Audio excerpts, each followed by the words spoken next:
Good morning, everybody. I hope I find you in high spirits, as I am feeling in high spirits today, despite, as usual, lack of sleep. Last night was the full moon, and full moons, I used to lead full moon circles and new moon circles.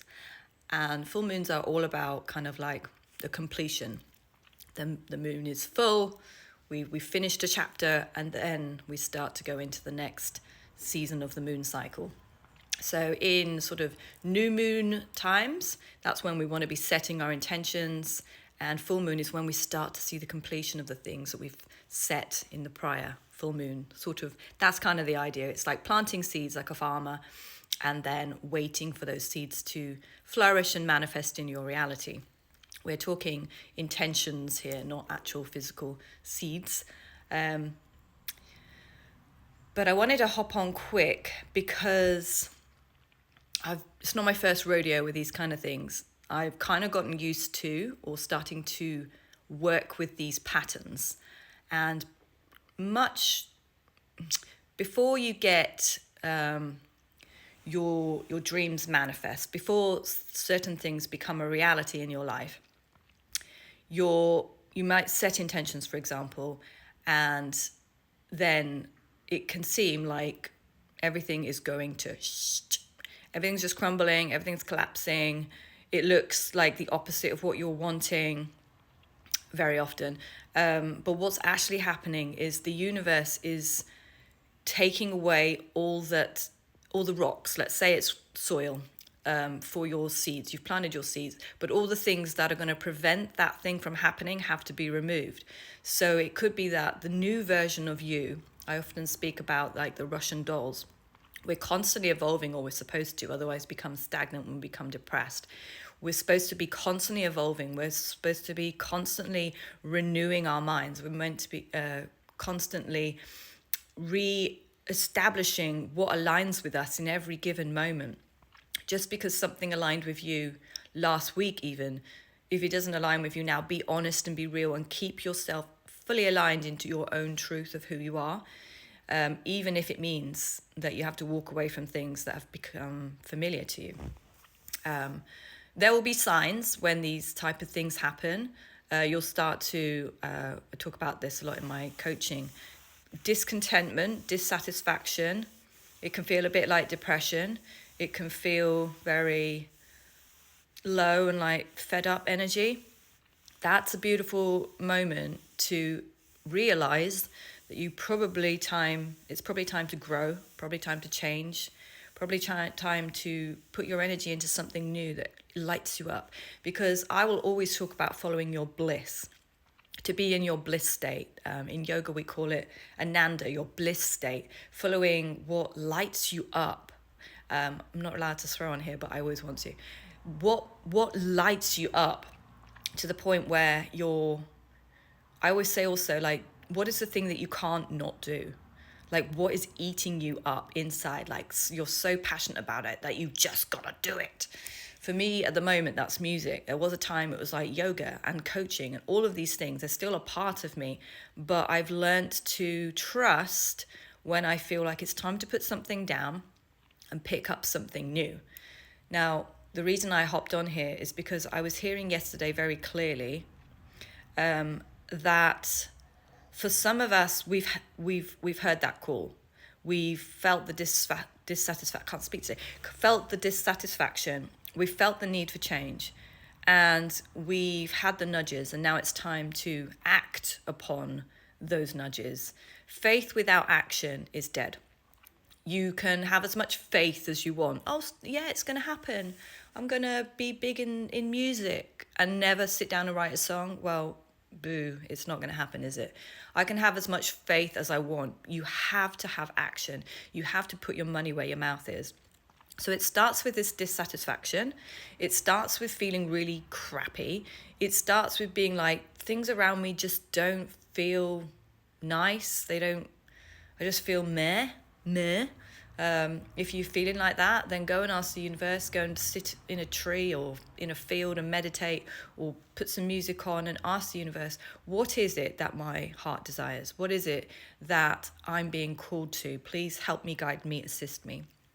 And the more you train yourself to recognize these patterns and these cycles, it will become easier, because there will be a point where each leveling up, as we like to say, with each level up, there's more to lose when it's time to change.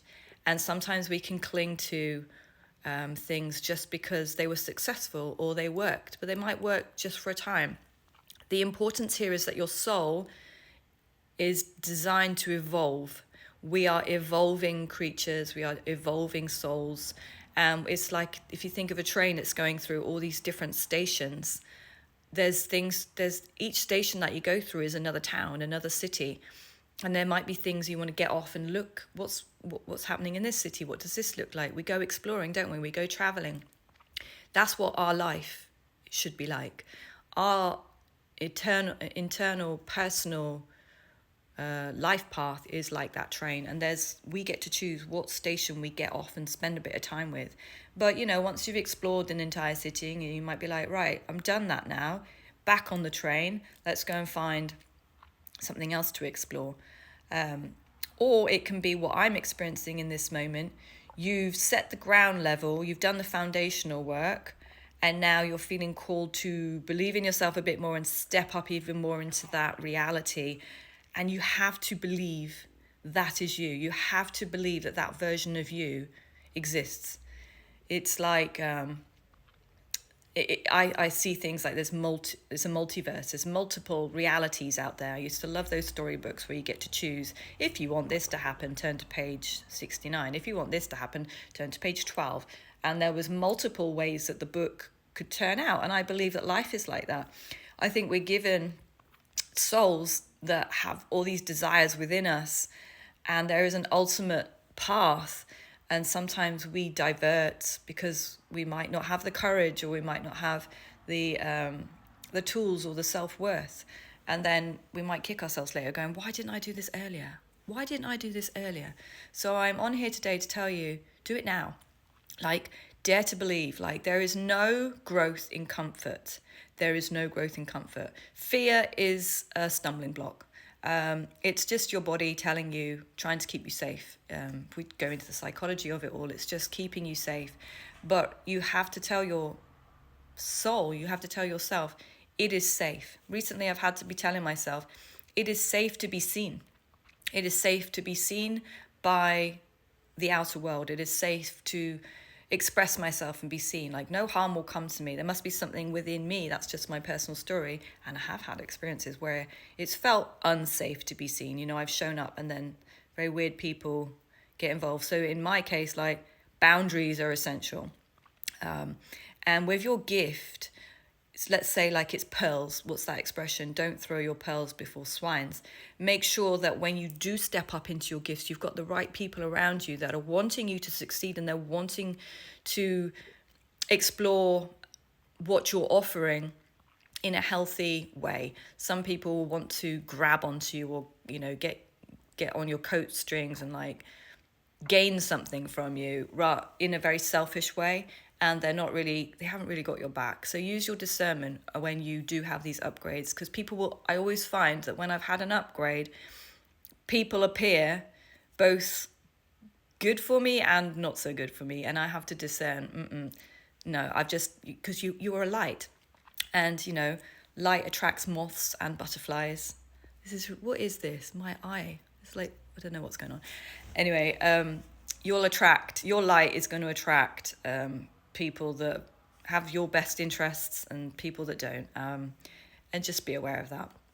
But what I was hearing from Spirit today was, some of us, I tend to experience things before other people because I kind of pioneer these things, but I'm hearing that in the next 6 months, if you stick to your guns and you make some changes and you tell the universe you're serious, your life will be very different in 6 months' time. And I'm also hearing, don't make any commitments or decisions set in stone whilst the foundational stones are being built, because the stones have to be in the right place. But whilst you're in this place, use your discernment and be excited. The next 6 months are going to be very interesting. Love you.